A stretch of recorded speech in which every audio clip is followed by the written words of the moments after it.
राधे राधे जय जगन्नाथ। चलतु आज आम बनवा पनीर तरकारी बिना प्याज रसुण। पनीर की आपण प्रथम काटिदेवे, तापर मसला बनईदे। अदा, गोटा जीरा, कंचा लंका, धनिया पत्र, गोटा धनिया, तादर क्षीर किसी काजू और चारुमगज रखी बतुरेकी ताकू भी दे ग्राइंडिंग करदे। तादर पुणी किसी टमाटो दे ग्राइंडिंग करदे। तापर कौन करिया, कढ़ई तेल गरम करवा। तेल गरम है तादेह पनीर, टमाटो, कैप्सिकम को भाजवा। ये होगला बेसी भाजबेनी, बेसी भाजिले पनीर हार्ड हो। तापर तादेह से अल्प तेल जो थिला कढ़ई तादेह मुझे बटर गोटे 2 चामच नहीं।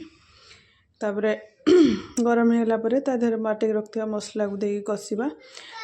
जो मसला रू टे तेल रिलीज हो तब जानिए मसला हो गले से टाइम रे सब आम गुंड मसला दे पारिबा।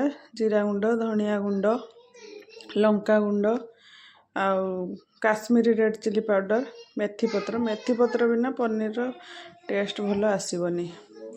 नथिले चलिबो किंतु मेथी पत्र देले भल लागिबो।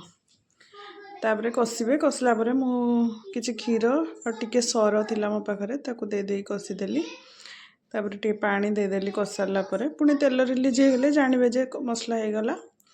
तापर किसी पानी देदेली। पानी फुटला बेलू मु भाजिक रखा पनीर और कैप्सिकम टमाटो को देदेली। से फुटिला परे तादेह जदि आपण पाखे क्रीम थी आपड़ दे पारे, नले मुसी मिल्क मेड मो पाखे थिला मुझे देदेली। जदि आपण पाखे किसी ना ताले क्षीर कि सर जदि थी देदेवे से टे क्रीम क्रीम स्ट्रक्चर आसो। तापर मु पकेली धनिया पत्र ना गरम मसला, धनिया पत्र गरम मसला से पुणी रुचिर ये हो गला आमर पनीर।